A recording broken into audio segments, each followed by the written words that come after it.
जब केदारनाथ यात्रा के दौरान एक सिद्ध साधु को बस से उतारा, फिर जो हुआ देखकर आपके रांटे खड़े हो जाएंगे। हमें बचपन से सिखाया जाता है कि अपने से बड़ों का कभी अपमान नहीं करना चाहिए। कई बार जाने अनजाने में की गई अपमान भी इंसान ऐसी सब कुछ छीन लेते हैं। आज की घटना भी एक अपमान की कहानी है। तो चलिए आज की कहानी की शुरुआत करते हैं, लेकिन उससे पहले यदि आप भी महादेव के सच्चे भक्त हैं तो कमेंट बॉक्स में हर हर महादेव जरूर लिखिएगा और इस चैनल को सब्सक्राइब करना। आज की कहानी है एक बस ड्राइवर की जिसका नाम रघु है। रघु एक बस ड्राइवर है जो ऋषिकेश से बाबा केदारनाथ के भक्तों को लेकर जाता है।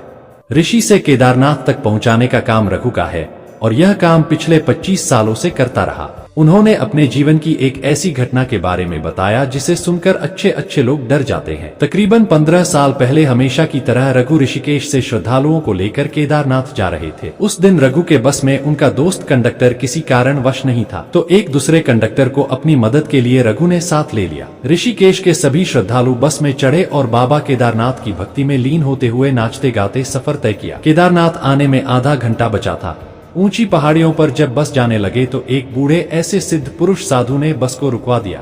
साधु की अवस्था कुछ सही नहीं लग रही थी। लंबे लंबे बाल, दाढ़ी और उनकी वेशभूषा देखकर सभी लोग घबरा गए। जैसे ही वह सिद्ध पुरुष बस में चढ़े, किसी ने भी उन्हें बैठने के लिए जगह नहीं दिया। एक बूढ़ा व्यक्ति देख सभी उनके आदर में अपनी सीट छोड़ देते हैं, लेकिन बस में एक भी व्यक्ति ऐसा नहीं था जिसने उन्हें बैठने को सीट दी। इसके अलावा कुछ लोग ड्राइवर के पास जाकर कहने लगे कि उन्हें बस से उतार दिया जाए। इनकी वेशभूषा देखकर एक तांत्रिक लग रहे। यदि उन्होंने किसी पर कोई काला जादू कर दिया तो हम सही सलामत केदारनाथ तो दूर अपने घर भी नहीं पहुंच पाएंगे। रघु ने सबको समझाया कि उनकी उम्र हो चुकी है और यहाँ से केदारनाथ केवल आधे घंटे की दूरी पर ही है। सभी को शांति पूर्वक उनकी सहायता करनी चाहिए, लेकिन कोई भी यात्री ऐसा करने के लिए तैयार नहीं हुआ। सभी श्रद्धालु रघु पर दबाव बनाने लगे कि साधु को बस से उतार दिया जाए। अंत में रघु ने बड़े आदर और सत्कार के साथ साधु को बस से उतारने के लिए कहा, लेकिन साधु को यह अपमान सहन नहीं हुआ। साधु क्रोधित हुए और उन्होंने रघु को साथ देते हुए कहा कि तुम और तुम्हारा परिवार कभी खुश नहीं रह पाओगे।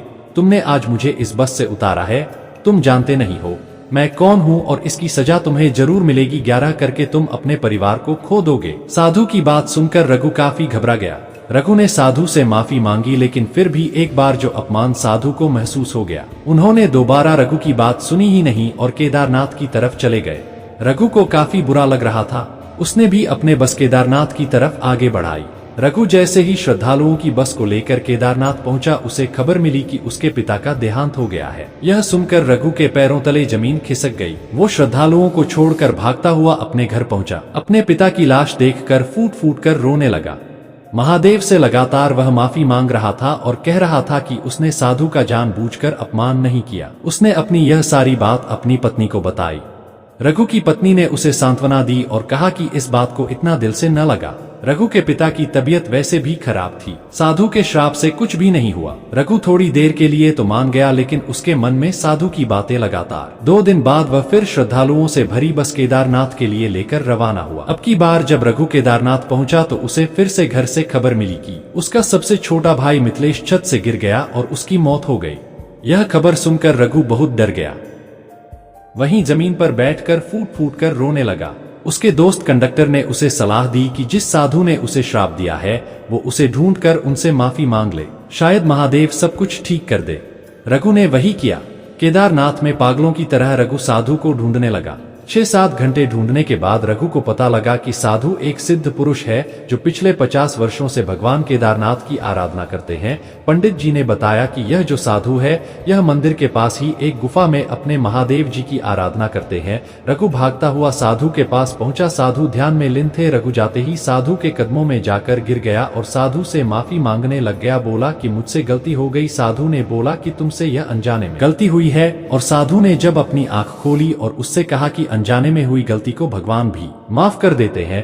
मैं तो एक साधु हूँ। यह सब कहकर साधु ने रघु को पूर्णत रूप से माफ कर दिया था, क्योंकि साधु को उसकी आंखों में सच्चाई दिखाई दे रही थी। साधु ने उसको श्राप से मुक्त कर दिया। साधु ने जब देखा कि उसका परिवार के प्रति बहुत लगाव, आखिर में रघु को अपनी गलती का एहसास हो गया था। जान लिया था कि कोई भी फैसला सोच समझ कर लेना चाहिए, कोई भी बातें बोलनी चाहिए तो सोच समझ कर बोलनी चाहिए। दोस्तों, आज की इस घटना के बारे में आपका क्या विचार?